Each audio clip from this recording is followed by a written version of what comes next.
Here begins the 28th chapter of the book Genesis, beginning at verse 10.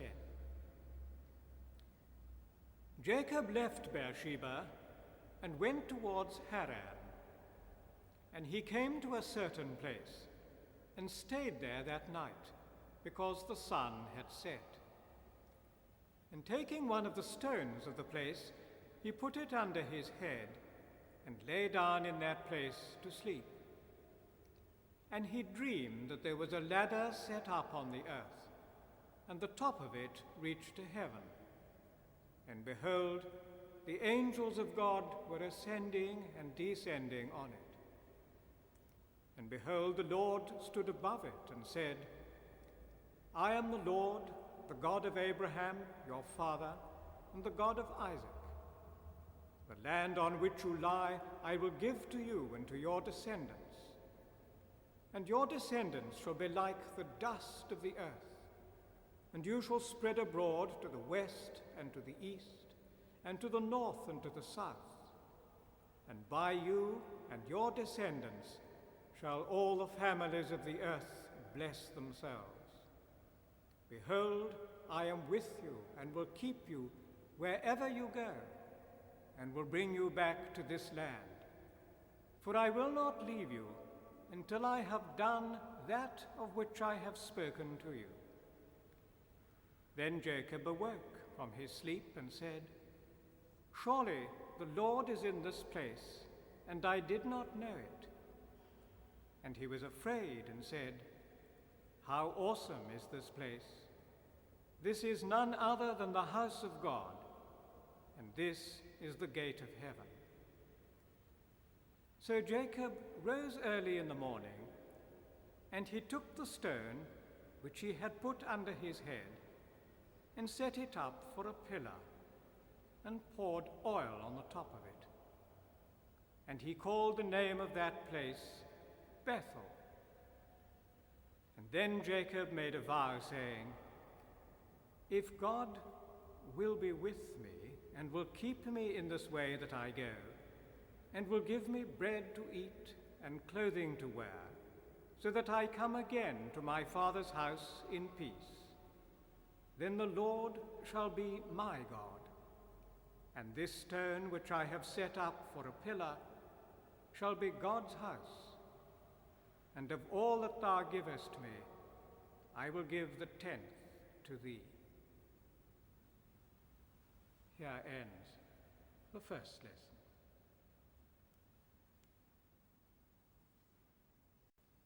Before the ending of the day, Creator of the world, we pray, that with thy wonted favor thou wouldst be our God and keeper now. From whom is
second lesson is written in chapter 2 of St. Paul's letter to the Philippians, beginning to read in verse 1.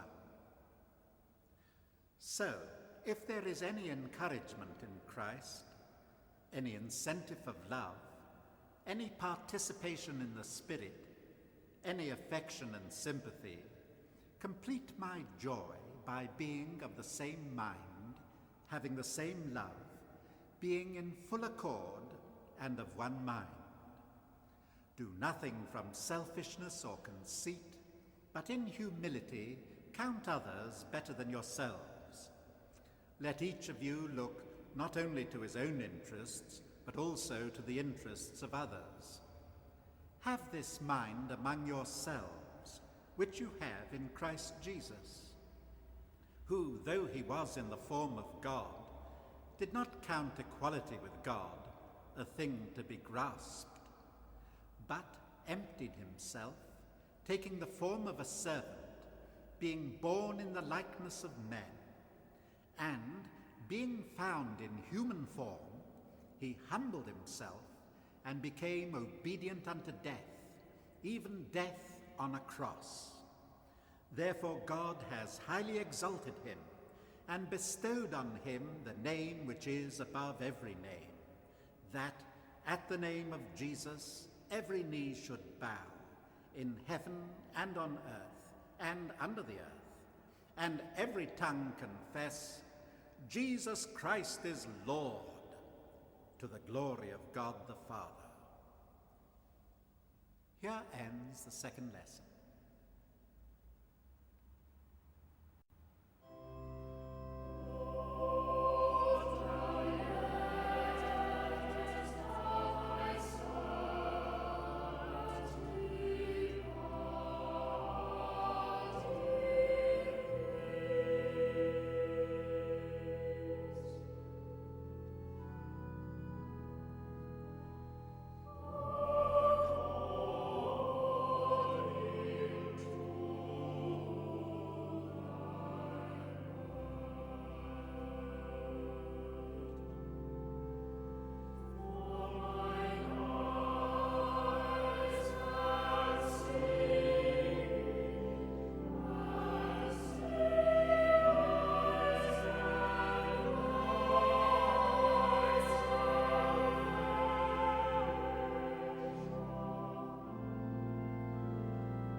in thee, without whom nothing is strong, nothing is holy. Increase and multiply upon us thy mercy, that thou, being our ruler and guide, we may so pass through things temporal, that we finally lose not the things eternal. Grant this, O Heavenly Father, for Jesus Christ's sake, our Lord.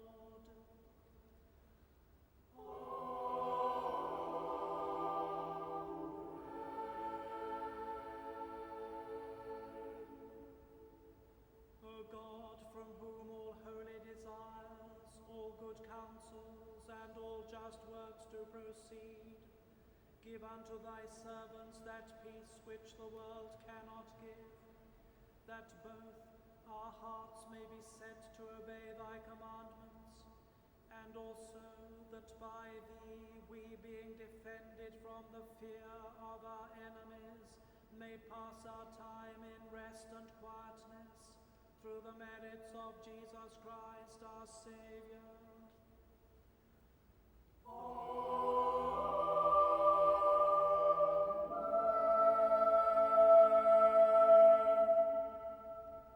Lighten our darkness, we beseech thee, O Lord, and by thy great mercy defend us from all perils and dangers of this night, for the love of thy only Son, our Saviour, Jesus Christ.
Almighty God, the ruler of all, whose only begotten Son took the form of a servant and humbled himself even to death on a cross, give to your people the mind of Christ, so that whoever would be great among them shall be the servant of all.